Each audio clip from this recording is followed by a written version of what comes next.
Assalamualaikum warahmatullahi wabarakatuh. Perkenalkan, nama saya Nurwatpa dengan NIM 3202307009 dari kelas 4A jurusan Teknik Arsitektur Program Studi D3 Arsitektur. Untuk memenuhi tugas UAS mata kuliah Tipologi Bangunan Tropis yang diampu oleh Ibu Airdian Perbita STMSC IAI, di sini saya akan mempresentasikan penerapan prinsip desain bangunan tropis pada bangunan tinggi. Bangunan yang saya ambil adalah hasil proyek saya pada mata kuliah Studio Perancangan Terpadu 1 yang bernama Bisnis Hotel Bintang 4. Bangunan ini berlokasi di Jalan Dr. Sutomo nomor 1, Sungai Bangkong, Kecamatan Pontianak Kota, Kota Pontianak, Kalimantan Barat. Bangunan ini berdiri di lahan seluas 3.692 meter persegi dengan jumlah lantai 9 termasuk semi basement dan atap. Yang pertama adalah konsep thermal comfort. Thermal comfort adalah kondisi di mana suhu di lingkungan sekitar terasa pas tanpa perlu adanya penyesuaian. Thermal comfort ini dipengaruhi oleh suhu di dalam ruangan, tingkat kelembapan udara, sirkulasi udara, radiasi, dan aktivitas fisik. 1. Bentuk bangunan. Bentuk bangunan dibuat melengkung pada sisi yang bersinggungan sehingga angin makro dapat terpecah ke berbagai arah yang akan masuk ke dalam bangunan melalui ventilasi alami. Kedua, orientasi bangunan. Bangunan ini menghadap ke timur laut di mana cahaya matahari yang didapatkan adalah matahari pagi yang minim akan radiasi, sedangkan bagian belakang bangunan adalah bagian yang terkena matahari sore dan digunakan sebagai area servis. 3. Secondary skin. Secondary skin berbahan panel komposit diletakkan di samping kiri hotel di area kamar sebagai area santai yang menjadi area masuknya sirkulasi udara. Konsep kedua ada heat transfer. Heat transfer adalah proses perpindahan energi panas dari suatu tempat ke tempat lainnya karena adanya perbedaan suhu yang melalui cara konduksi, konveksi, dan radiasi. 1. Penggunaan atap beton. Beton menjadi material yang mampu menyimpan panas saat siang hari dan melepaskannya pada malam hari, sehingga panas dari luar tidak langsung terasa ke dalam. Kedua, penggunaan kaca ganda. Double glass digunakan agar panas matahari yang masuk dapat berkurang. Ketiga, penggunaan dinding sandwich panel.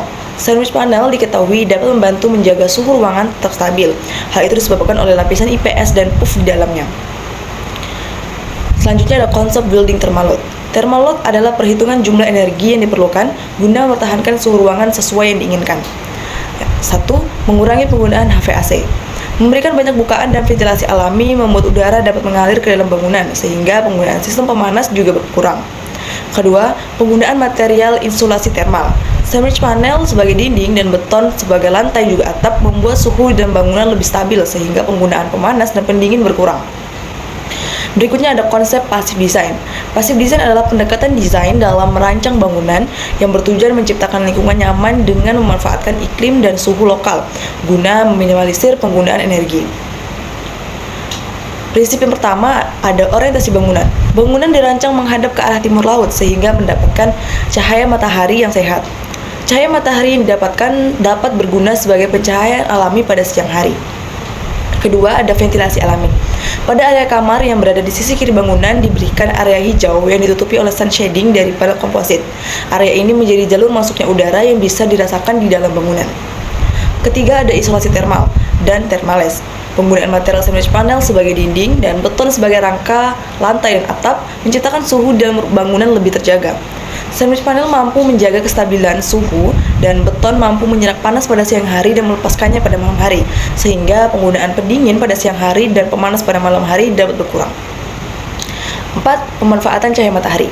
Hal ini diwajibkan dengan memberikan jendela ukuran besar yang bertujuan memaksimalkan cahaya matahari yang masuk sehingga mengurangi penggunaan energi. Selanjutnya adalah konsep solar control. Solar control adalah sistem yang dirancang guna meminimalisir hawa panas matahari berlebih. Penggunaan double glass. Kaca double glass digunakan untuk memberi perlindungan ganda bagi ruangan di dalamnya. Cahaya matahari yang masuk melalui jendela dapat berkurang, intensitasnya dan suhu panas juga tetap berada di luar. 2. Memaksimalkan sirkulasi udara. Merancang ukuran koridor yang luas, ruangan dengan sirkulasi luas, dan adanya area yang langsung berhubungan dengan area luar menciptakan pergerakan udara yang tidak terjebak di satu tempat saja. 3. Pemanfaatan vegetasi pada area santai. Pada area santai kamar tidak hanya dilengkapi dengan sun shading, tapi juga diberikan tanaman hijau sebagai penyaring hawa panas. Di bagian belakang bangunan juga diberikan tanaman berupa pohon tanjung sebagai peneduh alami. Yang terakhir ada konsep daylighting. Daylighting adalah sistem penerangan siang hari dengan memanfaatkan cahaya natural matahari yang mengurangi penggunaan lampu sehingga dapat menghemat energi. 1. Penggunaan kaca ukuran besar. Penggunaan jendela dengan ukuran besar, terutama pada bagian depan, membuat cahaya matahari yang masuk semakin maksimal, terutama pada siang hari. Untuk mengurangi silau, diberikan tonjolan pada dinding yang berfungsi sebagai shading. 2. Area drop-off yang terbuka. Drop-off dirancang terbuka dengan sebagian area berubah roster dan di bagian lainnya dibiarkan kosong agar tidak diperlukan tambahan lampu untuk pencahayaan pada siang hari. Kesimpulannya, bangunan bisnis hotel bintang 4 ini memiliki konsep rancangan yang juga memperhatikan kenyamanan pengguna dan jumlah energi yang digunakan. Oleh karena itu, bangunan ini memanfaatkan energi alami dan material terbarukan yang mampu mengurangi penggunaan energi tersebut. Sekian dari saya ucapkan terima kasih. Assalamualaikum warahmatullahi wabarakatuh.